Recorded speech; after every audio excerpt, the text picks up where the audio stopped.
नमस्ते सम्पूर्ण मित्रहरुमा। यदि तपाई लोकसेवाको तयारीमा हुनुहुन्छ भने चाहिँ यो भिडियो तपाईलाई निकै नै काम लाग्ने छ मैले आशा गरेको छु र भिडियोलाई अन्त्यसम्म हेर्नु होला। र मैले यहाँ लेखेको छु हेर्नुस् सम पीएससी एक्जाम टिप्स भनेर चाहिँ आजको यो भिडियोलाई चाहिँ हामीले नाम दिएका छौं र अभियसली अब चाहिँ ओभरअल चाहिँ आज कुनै स्पेसिफिक टपिकमा नभएर तपाईको चाहिँ कुनै सब्जेक्टिभ अथवा अब्जेक्टिभ पेपरको चाहिँ कुनै कन्टेन्टमा नभएर आज ओभरअल लोकसेवालाई चाहिँ कसरी प्रभावकारी रूपमा तयारी गर्न सकिन्छ र कसरी चाहिँ नतिजामुखी चाहिँ तपाईले चाहिँ तयारी अगाडि बढाउन सक्नुहुन्छ यो फेरिमा हामीले कुरा गर्ने छौं र यो सर्ट भिडियोमा चाहिँ अब हामी बिगिन गर्न चाहन्छौं।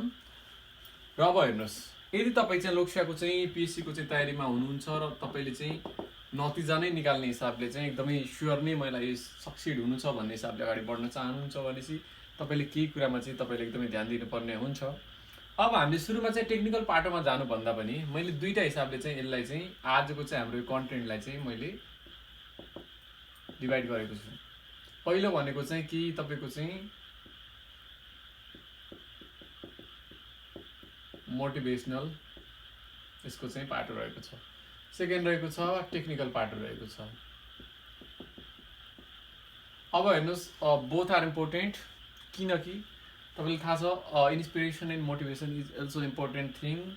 अब थोमस अल्वा एडिसनले भन्नुभएको छ success is 99% perspiration and 1% inspiration. So we are talking about this 1%। Motivation निकै जरुरी छ, तपाईको 1% मात्रै होला तर तपाईको 99% भएर पनि यो 1% पुगेन भने चाहिँ maybe you are not going to succeed.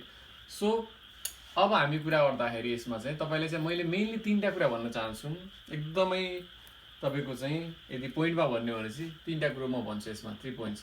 तपाईले चाहिँ सधैँ ख्याल गर्नु होला जुन जुन बेला तपाईलाई चाहिँ एकदमै लाइफमा चाहिँ मोटिभेसन चाहिन्छ अथवा चाहिँ तपाईको पढ्ने मुड भइराखेको छैन, एक पढाइ प्रति नै तपाईको चाहिँ एकदमै भनौं न ह्याट्रिड टाइपको भएको छ, एप्याथी भएको छ भने त्यो बेला चाहिँ यो कुरालाई चाहिँ एकदमै मनन गर्नु होला। अटोमेटिकली तपाईलाई चाहिँ भनौं न एउटा इनर्जाइज वाला फिलिङ आउने छ।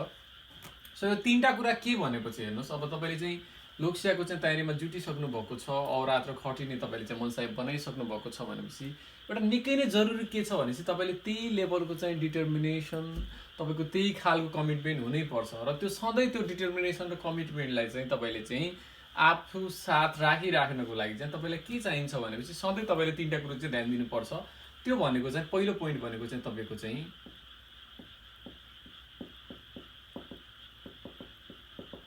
अलवेज बी अप्टिमिस्टिक, तपाईले आशावादी चाहिँ हुनुपर्छ। अब यी तीनटा कुराहरु तपाईलाई अलि फिलोसोफिकल लाग्ला तर यो अलि प्र्याक्टिकल पनि छ। किन छ भनेपछि तपाईले यदि अप्टिमिस्टिक भएर चाहिँ हरेक कुरालाई चाहिँ हेर्ने हैन भनेपछि तपाईले चाहिँ कहिले पनि यी कुराहरुलाई आत्मसात गर्नसम्म पनि पुग्नु हुँदैन। किन हुँदैन भनेपछि हेर्नुस् तपाई अब lords of people are there to apply. तपाईको चाहिँ के छ भनेपछि एप्लिकेन्टहरु तपाईको कुनै युनिभर्सिटी एक्जाम त हैन कि यति आएपछि पास अथवा चाहिँ भनौं न त्यो छैन। So lords of people are applying. तपाई साथ चाहिँ के छ भने चाहिँ 100 मात्रै सिट छ भने तपाईको चाहिँ 10,000 20,000 यस्तो संख्यामा चाहिँ के हुन्छ एप्लाई भइराखेको हुन्छ, त्यत्रो आवेदन परिराखेको हुन्छ भनेपछि के हुन्छ रिजल्ट त अब तपाईले देख्ने भनेको जो सक्सिड हुन्छ अथवा चाहिँ सक्सेसफुल क्यान्डिडेटहरु हुन्छ त्यो भनेको चाहिँ तपाईको चाहिँ अराउन्ड चाहिँ 1% अथवा 2% मात्रै हुन्छ। This the bitter truth. अब यत्रो थोरै छ तपाईको सक्सेस रेशियो भनेपछि तपाईको चाहिँ के छ भनेपछि एक दुई चोटी तपाईले बाइ द वे तपाई सक्सेसफुल हुनु भएन, तपाईको त्यो नतिजा आशातीत आएन भन्दैमा तपाईले यदि पेसिमिस्टिक हुने हो र त्यो बाटो नै छोड्ने हो तपाईले चाहिँ भनेपछि के हुन्छ भने चाहिँ कहिले पनि पीएससी तपाईको लागि हुँदैन। सो तपाईले चाहिँ अब यो डिसाइड गर्नु पर्यो कि यही बाटोमा जाने कि अथवा एक दुई चोटी ट्राई गर्ने कि अथवा चाहिँ अरु अप्सनहरु खोज्ने कि अथवा हैन एक दुई चोटी रिजल्ट मेरो फेभरमा आएन नो म्याटर भनौं न तपाईले आई विल ट्राई अगेन भनौं न आई वोन्ट गिभ अप भन्ने हिसाबले जाने भन्ने कुरा हो। सो त्यही हिसाबले के छ कि तपाईको अब पेसिमिजम कसरी बढी आउँछ भनेपछि तपाईको वरिपरि सराउन्डिङमा हुन्छ अब कस्तो खालको एक्जाम्पल दिइराखेको हुन्छ भने चाहिँ उले त कति धेरै ट्यालेन्टेड थियो, उसको त यति पर्सेन्टेज आएको थियो तपाईको चाहिँ प्लस 2 मा अथवा ब्याचलरमा मास्टर्समा उले त निकालेन अथवा चाहिँ उ चाहिँ अहिलेसम्म भएको छैन झन् तिम्रो त अथवा चाहिँ भनौं न कति नै छ र पर्सेन्टेज टाइपको यस्तो कुराहरु सुनिन्छ हैन। मान्छे कम्प्यारिजन गर्छ केसँग स्कुल लेभलको पर्सेन्टेजसँग अथवा चाहिँ कलेज लेभलको पर्सेन्टेजसँग अथवा चाहिँ उसको कुन विषयमा दक्षता थियो। मलाई लाग्दैन कि ती कुराहरुले धेरै म्याटर गर्छ। म्याटर केले गर्छ भनेपछि तपाईको डिटर्मिनेसन कतिको छ, तपाईले कतिको अब दिनुहुन्छ आफ्नो तर्फबाट, how you will gonna perform, त्यो कुराहरु बढी म्याटर गर्छ। सो तपाईले के छ कि कहिले पनि ती कुराहरु जो तपाईको चाहिँ छ नि त्यस्तो कुरा सुनाउनेहरु त्यो छोड्दिनुस्। तपाईको चाहिँ आफ्नो गोल क्लियर छ भने चाहिँ तपाईले चाहिँ रिजल्ट निकाल्ने सम्भावना निकै नै बढी हुन्छ। सो अलवेज बी अप्टिमिस्टिक, आशावादी हुनुपर्छ। एकदमै रिजल्ट आउँछ, I will succeed. So I'm गना गिभ माई 100% भनेर तपाईँले जाने भनेपछि अभियसली रिजल्ट आउँछ, ढिलो चाँडोको कुरा मात्रै हो। तपाईँको डेस्टिनीले पनि तपाईँलाई साथ दिन्छ भनेपछि अभियसली तपाईँले त्यस्तै गर्यो भने एकदमै छिटो आउँछ, पहिलो टाइममै आउँछ, अथवा केही कुरा पुगिरहेको छैन भने चाहिँ अलि ढिलो होला, तर के छ रिजल्ट चाहिँ आउँछ भन्ने सोचेर तपाईँले लाग्नु पर्यो। अब अर्को हामीले चाहिँ कुरा गर्छौँ, मैले 3टा पोइन्ट भनेको थिएँ। The second point is do right now.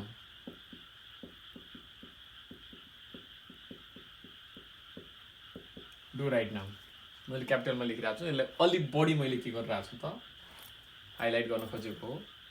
अब हेर्नुहोस्, तपाईँसँग अप्टिमिजम छ, तपाईँले सोच्दै हुनुहुन्छ कि पोजिटिभ छ, मेरो नाम निस्किन्छ भने तपाईँले ड्रिम देख्दै हुनुहुन्छ, सोच्दै हुनुहुन्छ, तपाईँसँग फुल अफ द के छ डिटर्मिनेसन छ। स्टिल तपाईँले चाहिँ एउटा तपाईँसँग ह्याबिट छैन, तपाईँको चाहिँ ह्याबिचुअल एक्सन के भइराखेको छैन भनेपछि तपाईँले चाहिँ कुनै पनि कुरालाई चाहिँ तपाईँले थाहा दिइराख्नुहुन्छ। जस्तो पढ्नु छ, सिलेबस तपाईँसँग छ, तपाईँले टाइमलाइन पनि बनाइसक्नुभयो, मैले यो गर्छु, मैले चाहिँ 1.5 महिनामा यति पढ्छु, त्यो पछिको चाहिँ अबको 15 दिनमा त्यो पढ्छु भन्ने हिसाबले चाहिँ तपाईँले जाँदै हुनुहुन्छ। तर तपाईँले चाहिँ खालि के हुन्छ, तपाईँले चाहिँ त्यो प्लानहरू बनाउनु भएको छ, स्केड्युल बनाउनु भएको छ, तर के छ एक्जिक्युसन छैन भनेपछि तपाईँको रिजल्ट आउने सम्भावना के छ निकै नै कम छ। त्यही भएर के छ त तपाईँले चाहिँ डु राइट नाउ। तपाईँले पढ्नु छ भने अहिले नै पढ्नुहोस्, तपाईँले कुनै सिलेबस डाउनलोड गर्नु छ डु राइट नाउ, अहिले नै डाउनलोड गर्नुहोस्, भोलिको लागि किन राख्नुहुन्छ। तर यो होइन कि अहिले पानी परिरहेको छ, भोलि एकदमै चिटिक्क के होला, नयाँ सनराइज होला, अनि घाम लाग्ला, छाता नि ओढ्नु पर्दैन, अनि म बाहिर जान्छु अथवा मार्केटमा चाहिँ जान्छु भन्ने खालको चाहिँ हुँदैन त्यो एटिट्युडले। चाहे थन्डर स्टर्म होस्, चाहे पानी परिरहेको होस्, होइन, whatever the situation our surrounding is, तपाईँले चाहिँ गर्नुपर्ने के छ अहिले नै छ, डु राइट नाउ। यदि यो कुरालाई तपाईँले इम्प्लिमेन्ट गर्नुहुन्छ भने चाहिँ तपाईँको फेभरमा रिजल्ट आउने सम्भावना बढी हुन्छ, किनकि अरूले चाहिँ यो डु राइट नाउलाई चाहिँ धेरै नै के गरेर हुन्छ, छोडिराखेको हुन्छ, they are going to miss it. त्यही कारणले चाहिँ तपाईँले चाहिँ पढ्नु छ भनेपछि अहिले नै पढ्नुहोस्, कुनै कुरो नोट बनाउनु छ भने अहिले नै बनाउनुहोस्, ग्रुपमा डिस्कसन गर्नु छ भने अहिले नै गर्नुहोस्, कुनै कुरा पिडिएफ खोज्नु छ भने अहिले नै गर्नुहोस्, कुनै पेजबाट तपाईँले चाहिँ कुनै कन्टेन्ट ग्राब गर्नु छ भने चाहिँ अहिले नै गर्नुहोस्। तपाईँले यदि यी कुरा प्र्याक्टिस गर्नु छ पुरानो भने चाहिँ अहिले नै गर्नुहोस्। यी कुराहरू तपाईँले डु राइट नाउ गर्नु हो भने चाहिँ के हुन्छ भनेपछि तपाईँले चाहिँ भोलि पनि त्यही अनुसार चल्ने हो भने चाहिँ तपाईँको चाहिँ एकदमै राम्रो प्रिपरेसन भइराखेको हुन्छ। र तपाईँको यस्तो ह्याबिट हुन्छ कि तपाईँको चाहिँ त्यो तपाईँको जो भ्याउनु पर्ने हुन्छ सिलेबस त्यो सबै भ्याउँछ, र तपाईँको खालि तपाईँको पोलिसीमा मात्रै हुँदैन, तर केमा हुन्छ त एक्जिक्युसन लेभलमा नि गयो। सो डु राइट नाउ गर्नै पर्ने एउटा तपाईँको चाहिँ पोइन्ट। थर्ड पोइन्ट त्यो भनेको चाहिँ अलिक फिलोसोफिकल छ यो पनि, तर अलिक व्यवहारिक पनि छ, अहिले इलाबोरेट गर्छु। Ignore the energy suckers. अब हेर्नुहोस्, यो 3टा पोइन्टमा चाहिँ थर्ड पोइन्ट हो, last but not and least, यो पनि इम्पोर्टेन्ट छ। किन छ भने चाहिँ तपाईँले चाहिँ इग्नोर द एनर्जी सकर्स, मैले चाहिँ यो टर्म दिएको छु एनर्जी सकर भनेर। तपाईँको चाहिँ के त शक्ति, तपाईँको सक गर्नेहरू, शक्ति चुसकर। अब त्यस्तो मान्छेहरू छ हाम्रो सराउन्डिङमा, हेर्नुहोस् तपाईँ हुनुहुन्छ, यो चाहिँ तपाईँ हो सपोज, र तपाईँको वरिपरि चाहिँ इनर्जी सक गर्ने मान्छेको चाहिँ सङ्ख्या बढी छ भनेपछि तपाईँको सक्सेस रेट यो गर्ने सम्भावना निकै बढी हुन्छ। हेर्नुहोस्, यो तपाईँको अर्को पडोसी होला, यो तपाईँको कुनै साथी होला, यो तपाईँको चाहिँ फ्यामिली मेम्बरै होला, यो तपाईँका केही साथीहरू होलान्, र यस्तो तपाईँको वरिपरि सर्कल छ भनेपछि तपाईँको जो एटमोस्फियर छ, इकोसिस्टम छ, त्यो राम्रो छैन। तपाईँको सराउन्डिङमा के छ, एनर्जी सकर भनेको तपाईँको ब्याक बाइट गर्नेहरू मात्रै छ, तपाईँले चाहिँ एकदमै खुट्टा तान्नेहरू मात्रै छ, तपाईँको चाहिँ के छ पछाडि चाहिँ नराम्रो कुरा गर्नेहरू मात्रै छ, ऊ त हुँदैन भन्ने टाइपको मान्छेहरू मात्रै छ भनेपछि तपाईँलाई मोटिभेट गर्ने त कोही छँदै छैन, दूर दूरसम्म मोटिभेसन नै देखिन्न, तपाईँलाई मोटिभेसन पाउने सम्भावना नै छैन भनेपछि के छ, त्यस्तोलाई चाहिँ तपाईँले चाहिँ इग्नोर गर्नुपर्छ। यदि तिनीहरूको बारेमा सोचेर आफ्नो टाइम वेस्ट गर्नुहुन्छ भने तपाईँले चाहिँ आफ्नो फ्युचरलाई नै डार्क बनाउँदै हुनुहुन्छ। सो तपाईँले त्यो मान्छेहरू, तपाईँको चाहिँ नाइबरले के भन्छ तपाईँको बारेमा, तपाईँको छिमेकीले के भनिरहेछ, के तपाईँको बारेमा क्यालकुलेसन गर्दै बसिराखेको छ, अथवा तपाईँको साथीहरूले तपाईँलाई के क्यालकुलेसन गर्छ, द्याट डजन्ट म्याटर, त्यो तपाईँको बिजनेस होइन। तपाईँको बिजनेस भनेको के हो भनेपछि तपाईँको चाहिँ गोलमा फोकस गर्ने हो। त्यो भनेको के हो, तपाईँले चाहिँ पिएससीको च्यालेन्जलाई के गर्नु छ, क्र्याक गर्नु छ, त्यो माइन्डमा सोचिराखेर चाहिँ रिजल्टले पछि देखि नै हाल्छ, who you are, what's your potentials, त्यो कुराहरू तपाईँले चाहिँ पछि तपाईँको चाहिँ एक्जिक्युसनले तपाईँको चाहिँ के हो, कामबाट देखाउने हो, तपाईँले कर्मबाट देखाउने हो, न कि तपाईँले बोलेर अथवा उसले ब्याकबाइट गरेको छ भने त्यसलाई काउन्टर गरेर। सो त्यसलाई डिफेन्स गर्नु जरुरी छैन, let it be, just ignore them. त्यो त्यस्तो टाइपको जो एनर्जी सकरहरू छ, तपाईँको इनर्जी छ नि, त्यो शक्तिलाई घटाउनेहरू, रिटार्ड गर्नेहरू, त्यसलाई त्यस्तो एनर्जी सकरहरूलाई के गर्नुहोस्, इग्नोर गरिदिनुहोस्। तपाईँ चाहिँ के गर्नुहोस्, जस्ट मुभ अन। त्यो पछि के हुन्छ, तपाईँको रिजल्टको सम्भावना बढी हुन्छ। मैले चाहिँ कि जस्ट मोटिभेसनको लागि इम्पोर्टेन्ट छ यो कुराहरू। तपाईँले प्र्याक्टिकली यिनीहरूलाई चाहिँ एक्जिबिसनमा चाहिँ आफूले व्यवहारमा चाहिँ पालना गर्नुपर्छ। अब यो रटेर चाहिँ काम छैन। These are not just for the philosophies or तपाईँको चाहिँ थ्योरीको कुराको लागि चाहिँ भनेको होइन। तपाईँले यसरी चाहिँ आफ्नो चाहिँ डेली रुटिनलाई चाहिँ सेभ गर्नुभयो र यी कुराहरूलाई चाहिँ अवलम्बन गर्नुभयो भने चाहिँ अभियसली नतिजा आउँछ, 100% आउँछ। मैले प्र्याक्टिकली भोगेको छु यी कुराहरू, त्यही कारणले मैले यहाँ सेयर गरेर राखेको छु। अब म जान्छु टेक्निकल पार्टहरूमा। मैले भनिसकेँ प्रिपरेसन नै इम्पोर्टेन्ट छ। तपाईँको चाहिँ मोटिभेसन एक खालको चाहिन्छ नै, तर जबसम्म तपाईँले चाहिँ हार्डवर्क गर्नु हुँदैन, तपाईँले चाहिँ हार्ड लेबर गर्नु हुँदैन, तबसम्म रिजल्ट आउँदैन। फिलोसोफी मात्रै भएर पुग्दैन। सो त्यही कारणले चाहिँ अब कुरा गर्छौँ हामी टेक्निकल एस्पेक्टको। अब इक्जाम भनेको निकै नै टेक्निकल कुराहरू हो, स्पेसली पिएससी इक्जाम्स भनेको अझै बढी टेक्निकल कुराहरू हो। यसमा सानो सानो कुराहरूले निकै नै फरक पर्छ, धेरै बढी फरक पर्छ। त्यस्तो कुराहरूमा चाहिँ हामीले चाहिँ अब चर्चा गर्छौँ। त्यसलाई कसरी चाहिँ तपाईँले आफ्नो फेभरमा चाहिँ रिजल्ट चाहिँ निकाल्न सक्नुहुन्छ, त्यो कुराहरू अब हाम्रो चाहिँ के हुन्छ, विषय हुन्छ। अब तपाईँले कसरी अगाडि लगाउन सक्नुहुन्छ त तयारीलाई? किन टाइम कम हुन्छ, लिमिटेड टाइम छ तपाईँसँग। मेन कुरो भनेको चाहिँ यो भनेको निकै ठुलो च्यालेन्ज हो। मैले केही च्यालेन्जहरूको कुरा गरिरहेको छु। लिमिटेड टाइम छ। अर्को भनेको के हुनसक्छ, तपाईँसँग लिमिटेड रिसोर्सेस हुनसक्छ। कहिलेकाहीँ चाहिँ के हुन्छ, तपाईँको चाहिँ सिलेबस अनुसारको बुकहरू नै मिल्दैन। बुक मिले पनि त्यो खालको कम्प्लिट बुक मिल्दैन। तपाईँको चाहिँ अरू तपाईँले अनलाइन खोज्ने हो भने त केही पनि मिल्दैन। भनेपछि तपाईँसँग रिसोर्सेस पनि मिल्दैन त्यो लिमिटेड टाइममा। अर्को प्रब्लम हुनसक्छ। अर्को कुरो चाहिँ के हुन्छ, lack of the good circle. तपाईँसँग राम्रो सर्कल नहुन पनि सक्छ तयारी गर्नुको लागि। सिट त ठिकै थियो, तपाईँको 100-200मा थियो, तर तपाईँसँग 2-3जनाको पनि राम्रो सर्कल छैन, क्वालिटी सर्कल छैन। त्यो पनि तपाईँको के हुनसक्छ, एउटा प्रब्लमको रूपमा तपाईँमा आउन सक्छ। तपाईँसँग अर्को कुरा के हुनसक्छ, ल्याक अफ फ्यामिली सपोर्ट। तपाईँले चाहिँ फ्यामिलीले सपोर्ट गरिराखेको छैन। भन्न खोजेको चाहिँ अब होइन, अहिले चाहिँ के अरू जब भयो नि गर होइन, किनकि हामीलाई चाहिँ लाइभलीहुडको प्रब्लमको कुरा छ, हामीलाई सपोर्ट चाहिन्छ भने चाहिँ यस्तो प्रब्लमहरू आउन सक्छ। अब यो कुराहरू चाहिँ आउँदाखेरि चाहिँ के हुन्छ भने चाहिँ तपाईँको चाहिँ मोटिभेसन कम हुनसक्छ। त्यही कारणले त्यो 3टा कुरोहरू चाहिँ जो छ नि, थर्ड पोइन्ट, इनर्जी सर्कललाई इग्नोर गर्ने, त्यो कुरा त गर्नु छँदैछ।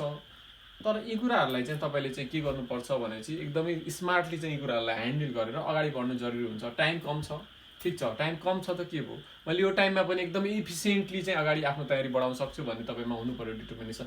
रिसोर्सेस कम छ, तै पनि यो रिसोर्सेसलाई पनि मैले अप्टिमम युटिलाइजेसन गरेर चाहिँ यहाँबाट के छ, कम भएकोलाई पनि मैले के हुन्छ आफ्नो हिसाबले क्रिएटिभ रूपमा लाग्न सक्छु। मैले चाहिँ के गर्न सक्छु, इक्जामको च्यालेन्जलाई कोप गर्न सक्छु भन्ने खालको चाहिँ तपाईँको हुनु पऱ्यो कि mindset. Lack of the good circle छ तपाईँको, अर्थात् गुड सर्कल छैन। यो भनेको ल्याक भनेपछि अब यो गुड सर्कल तपाईँसँग छैन, तपाईँको राम्रो सर्कलको कमी छ भने पनि के भन्नु पऱ्यो, वान मैन आर्मी। म एउटै भयो भने म गर्न सक्छु होइन, अथवा 2 भयो पनि ठिक छ, we are just 2 but 2 is enough. त्यही कारणले चाहिँ के सोच्ने भने चाहिँ आफूसँग चाहिँ राम्रो कहिलेकाहीँ सर्कल पुग्दैन, यी कुराहरू पुग्दैनन् भने पनि के छ, तपाईँले चाहिँ हरेक सिचुएसनलाई चाहिँ त्यही अनुसार चाहिँ तपाईँले त्यति बेला चाहिँ फेस गर्न चाहिँ रेडी हुनु पऱ्यो। र फ्यामिली सपोर्टको जहाँसम्म कुरा छ, तपाईँको फ्यामिली हो, उनलाई कन्भिन्स गर्ने कुराहरू तपाईँले कसरी हुन्छ, भनौँ न आफ्नो एउटा बेटर रिजल्टको लागि चाहिँ त्यो त्यति बेलाको प्रब्लमलाई, च्यालेन्जलाई आत्मसात गर्दै अगाडि बढ्ने कुरा त यो this is all up to you होइन, त्यो त तपाईँमा भर पर्छ। त्यो तपाईँले चाहिँ कन्भिन्सिङ गर्ने, उनीहरूलाई चाहिँ यति फिक्स गराउने कि मैले चाहिँ यो अनुसारको गर्नु छ, this is my dream, so this is my way भनेर चाहिँ तपाईँले त्यो गर्नुपर्छ। त्यहाँले यस्ता विभिन्न च्यालेन्जहरू आउँछन्। च्यालेन्ज त धेरै नै च्यालेन्जेस छन्, तर तपाईँले के छ, योसँग चाहिँ टेक्निकली फेस गर्नुपर्ने हुन्छ अगाडि बढ्दाखेरि। अब यो त भयो, प्रब्लमहरू धेरै आउँछ तपाईँलाई, यो कमन प्रब्लम हो जो सबैले भोगिराखेको हुन्छ। अब तपाईँ के छ भनौँ न, भ्याकेन्सीको नजिक हुनुहुन्छ, अब तयारी गर्ने टाइम आइसक्यो। कसरी तयारी गर्ने भन्ने हामीले एस्पेक्टमा यही टेक्निकल पार्टमा चाहिँ हामीले कुरा गर्छौँ, च्यालेन्जेसको कुराहरू। अब हामी कुरा गर्छौँ हाउ टु प्रिपेयर, कसरी तयारी गर्ने त। के टिपहरू दिन चाहन्छु मैले, यहाँ पनि हामीले शीर्षकमा नि टिप्सहरू राखेका छौँ। जस्तो तपाईँको चाहिँ बेसिक कुराहरू टिपमा चाहिँ सुरुमा हेर्नुहोस्, तपाईँले चाहिँ एकदमै जरुरी ध्यान दिनुपर्ने कुरा भनेको चाहिँ पहिलो भनेको चाहिँ अलवेज फलो द सिलेबस। यो कुरालाई चाहिँ सधैँ मन गर्नु होला। यदि कुनै पनि तयारी गर्दै हुनुहुन्छ भनेपछि सिलेबसलाई चाहिँ फलो गर्नु होला। किनकि बजारमा बुकहरू छ, तपाईँले चाहिँ धेरै बुकहरू देख्नुहुन्छ होइन, तपाईँले चाहिँ त्यही एउटै तपाईँको इक्जामको लागि चाहिँ तपाईँले चाहिँ थुप्रै दर्जनौँ बुकहरू बजारमा पाउनुहुन्छ। तर तपाईँले चाहिँ बुक त पढ्ने हो, बुकलाई फलो गर्नुपर्छ, तर सुरुमा केहीलाई फलो गर्ने, सिलेबसलाई। जस्तो 1.1मा के छ, 1.2मा के छ, 1.3मा के छ, यो अनुसार तपाईँले हेर्दै ट्याली गर्दै त्यही बुकबाट चाहिँ तपाईँले नोट बनाउन सक्नुहुन्छ। त्यो तयारी भनेको एकदमै बेस्ट तयारी हुन्छ। यदि तपाईँले चाहिँ यो सिलेबस हेर्नुभएको छैन, 1.1, 1.2 यो अनुसार के छ थाहा छैन, तपाईँले बुक पल्टाउँदै जानुहुन्छ, कहाँ पुग्यो आफूलाई थाहा छैन, यो पोइन्ट तपाईँले चाहिँ मानौ कि 6औं च्याप्टरमा पुगिसक्नु भएको छ, अगाडिको कुन छुट्यो तपाईँलाई थाहा छैन, यो 6बाट कति आउँछ भन्ने थाहा छैन, यो 6 च्याप्टरमा तपाईँले चाहिँ एकदमै 20-25 दिन दिइसक्नुभयो, त्यहाँबाट 5 मार्क्स आउँथ्यो, यो चाहिँ 1 नम्बर च्याप्टरमा चाहिँ तपाईँको 20 मार्क्स आउँथ्यो भनेपछि तपाईँले चाहिँ यसमा चाहिँ 2 दिन पनि दिनु भएन, किन बुकमा चाहिँ थोरै कन्टेन्ट थियो। यदि यसरी बढ्नुहुन्छ भनेपछि मैले इक्जाम्पल दिएको, तपाईँको मोस्ट तयारी बानी छ। त्यो तपाईँलाई कुन कुरा सजिलो लाग्छ त्यो तपाईँलाई धेरैको बानी हुन्छ, त्यसमा धेरै टाइम दिइरहेको हुन्छ। तर जुन कुरा हामीलाई गाह्रो लाग्छ अथवा बुझिएन हामी स्किप गर्छौँ, तर इक्जामले त क्वेसन पेपरहरूले त स्किप गर्दैन, 100% सोध्छ सिलेबस अनुसार। त्यहाँले के गर्ने भने चाहिँ तपाईँले चाहिँ सिलेबसलाई सधैँ फलो गर्ने ट्राई गर्ने, त्यो कुरा चाहिँ सधैँ के गर्ने त माइन्डमा राख्ने। सो यो पहिलो पोइन्ट भयो। अब त्यो पछि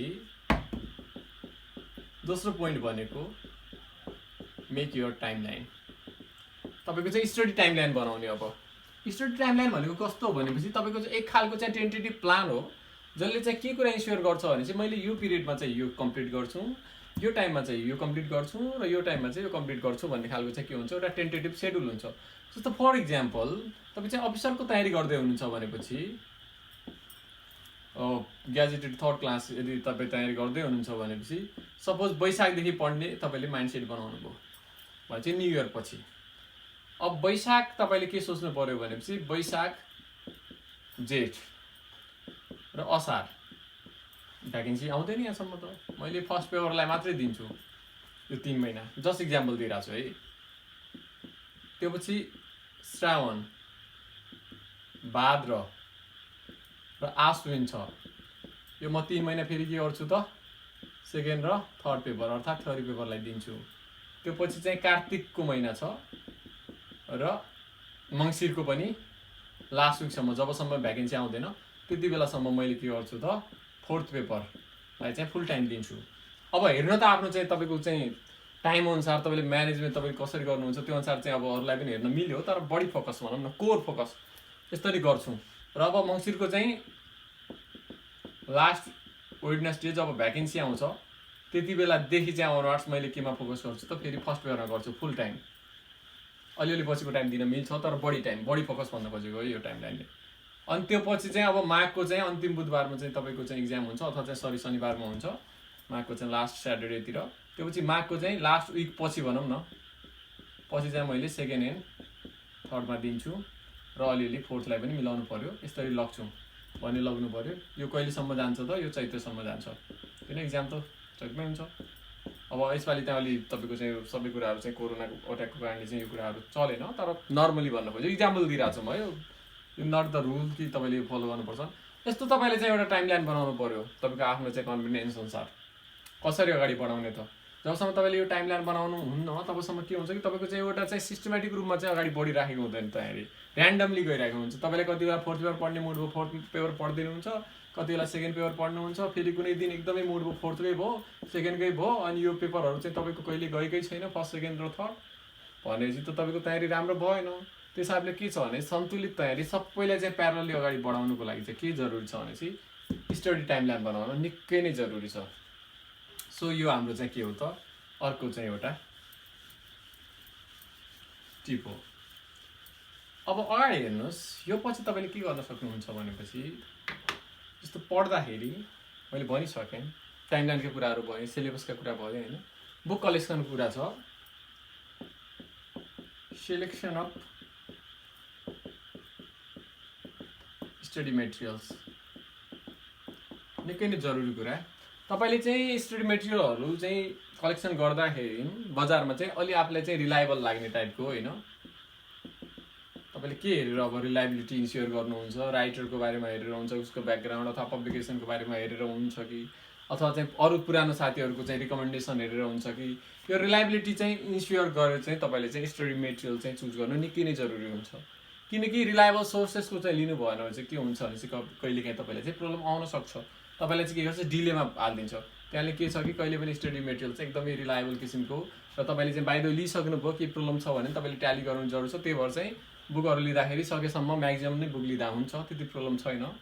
अब तपाईँलाई इकोनोमिक कस्तो किसिमको छ तपाईँको स्ट्याटस होइन, तपाईँले त्यति बेला चाहिँ कति रुपियाँ तपाईँले इन्भेस्टमेन्ट गर्न सक्नुहुन्छ खालि स्टडी मेटेरियल मात्रै, आफ्नो त्यो अनुसारको चाहिँ बजेट हेरेर तपाईँले चाहिँ स्टडी मेटेरियलहरू सेलेक्ट गर्नु जरुरी हुन्छ र त्यो पनि एकदमै रिलायबल सोर्सेसहरू गर्नु निकै जरुरी छ।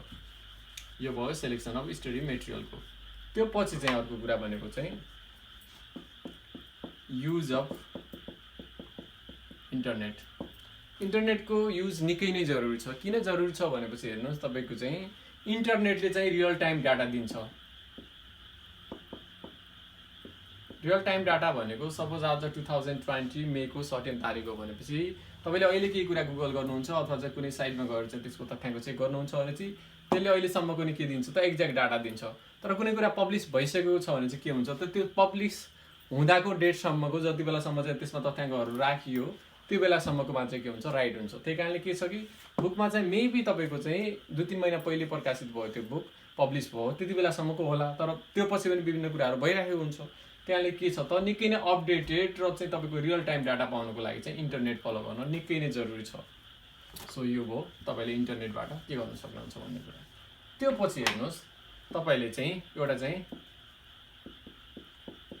Make your quality circle. तपाईँले चाहिँ क्वालिटी सर्कल बनाउन निकै नै जरुरी छ। बरु धेरै नबनाउनुहोस्, 3 अथवा 4 जनाको बनाउनुहोस्। तर चाहिँ सबै के हुनु पर्यो त, तपाईँको निकै नै डिटर्मिनेन्ट किसिमको मान्छेहरू हुनु पर्यो। होइन हामीले चाहिँ के छ त, यो टाइममा चाहिँ हामीले यो गर्नु छ, तयारी गर्नु छ भने एकदमै राम्रो हिसाबले गर्नु छ, हामीले चाहिँ रिजल्ट नै निकाल्ने हिसाबले गर्नु छ।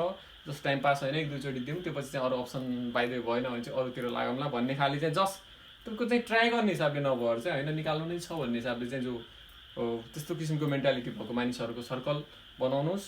र क्वालिटी सर्कल भनेपछि चाहिँ हरेक कुरामा क्वालिटी, एकअर्कासँग सेयरिङ गर्ने, हेल्प गर्ने, एकअर्कालाई चाहिँ भनौँ न ज्ञान बाँड्नमा चाहिँ कुनै सङ्कोच नमान्ने किसिमको, अरूको मात्रै लिने आफ्नो नदिने किसिमको सर्कल होइन।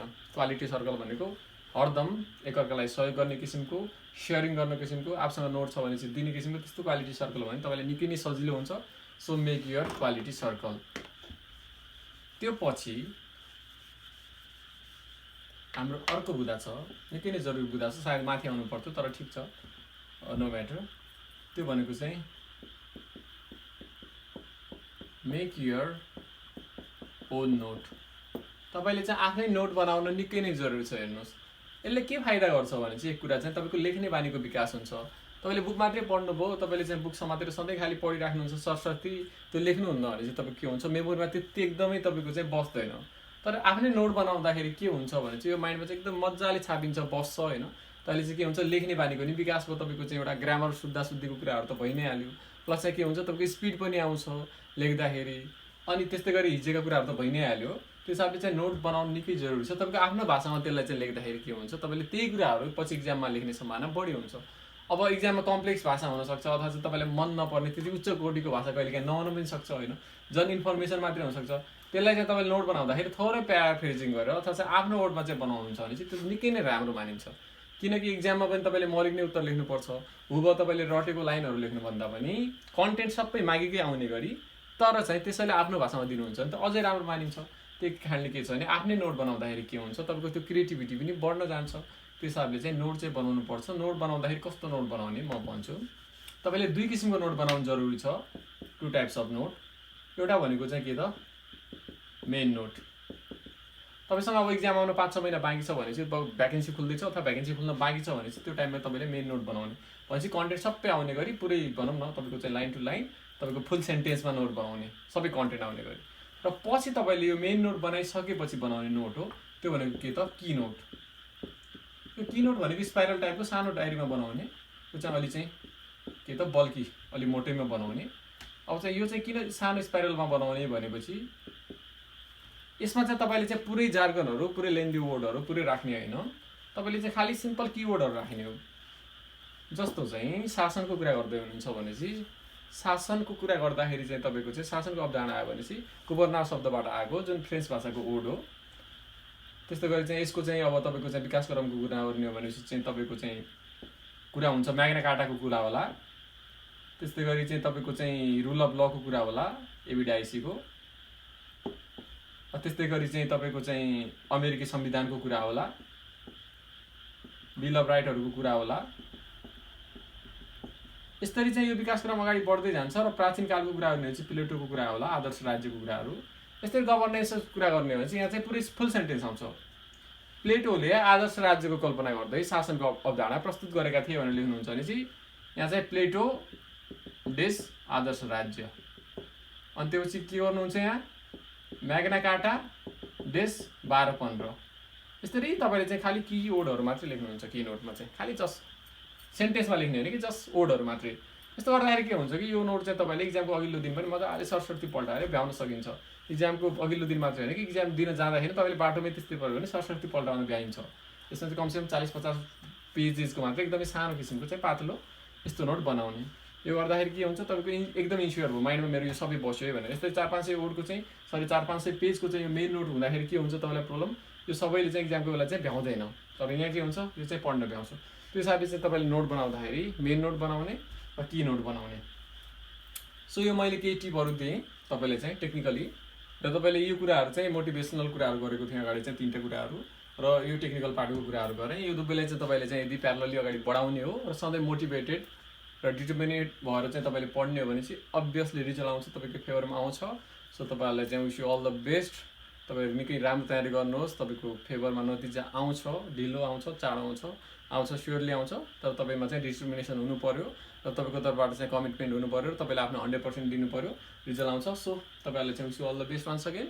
र यो भिडियो हेरिदिएकोमा धन्यवाद। यदि हाम्रो च्यानल सब्सक्राइब गर्नुभएको छैन भने प्लिज सब्सक्राइब आवर च्यानल विकास ब्लग ताकि तपाईँले आउने दिनहरूमा पनि यस्तै भिडियो पाइराख्नु हुनेछ। धन्यवाद।